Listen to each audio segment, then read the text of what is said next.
Hi. Um, it took us a couple of weeks to get up and running, didn't it? But I can't say how much I'm enjoying that we've come together like this.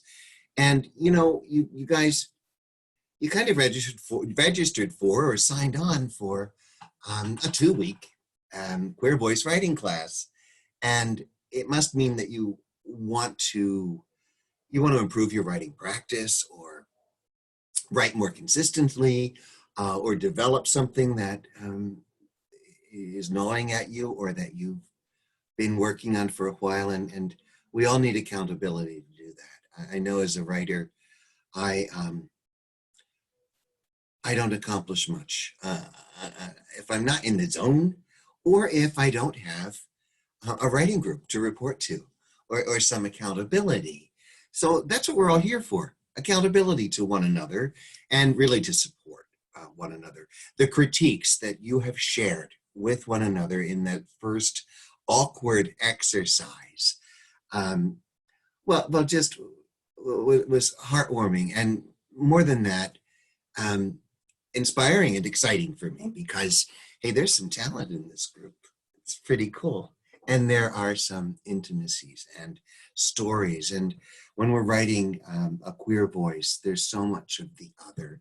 There's so much of the outsider, and those are the things you began um, to uh, find in your writing. So here's my idea for right now. I've got two things up. I put a list of some of the most well-respected LGBTQ plus literary journals. I think it's important to look through what's being published now, what's trending, what kind of voices are out there, not to copy them, but to understand our markets. We're always writing to a reader of some kind. That's why workshopping like this is so valuable, because um, we ask questions and we identify our audience through one another's feedback, maybe. So that's there. Look through some of them and start to make them regular routines. You got to read as much as you write.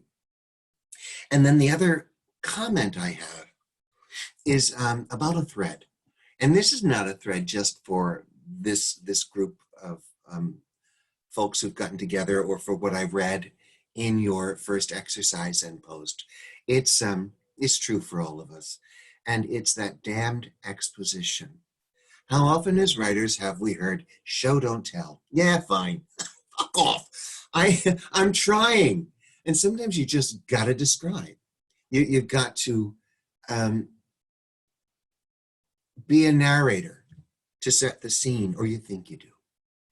But you forget how physical objects, how elements in the setting, how a character, protagonist, or villain responds to props, and the way they carry themselves. There are, I have scissors. Too.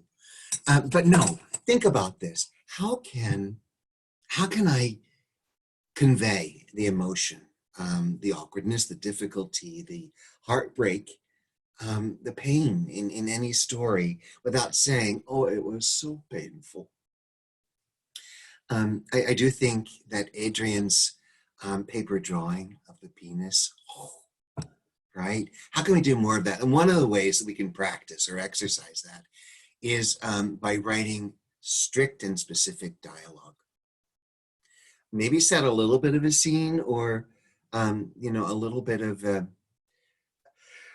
a narrative, but see how much story you can tell. I put some prompts up with samples of dialogues, but use any of your own too if you want or can find. But here's what I'm suggesting, because I think it, again, was a thread through everything, all the beautiful, brilliant stuff you shared and became vulnerable around last week, this week, whatever the hell day and time it is. We don't know.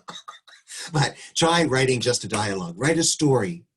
And you might have to do that by outlining the story somehow, right? It's going to have a beginning, middle, and an end. And this is what's going to happen. This is going to, who is going to be hurt. This is going to be the outcome. But then see if you can take a couple of characters or three and craft the whole piece in dialogue. This gives you another opportunity, and that is to begin to submit your Word docs in MLA or close to it. And I'll post a little bit more about that. But you know, the thing is, whenever you submit something to a literary journal, like the journals I've suggested there, and most of the ones that I posted there are all accepting submissions. And you can Google or use Submittable. In a couple of days, I'm going to get into submitting, because I think one of the goals here is not to finish your life story or your memoir, Nathan, at least not this week, right? But to see some incremental steps and levels of achievement.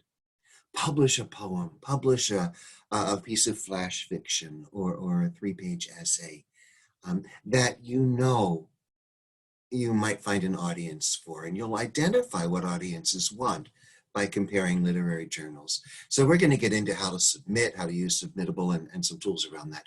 But for right now, for the next couple of days, tell a story that's only told in dialogue.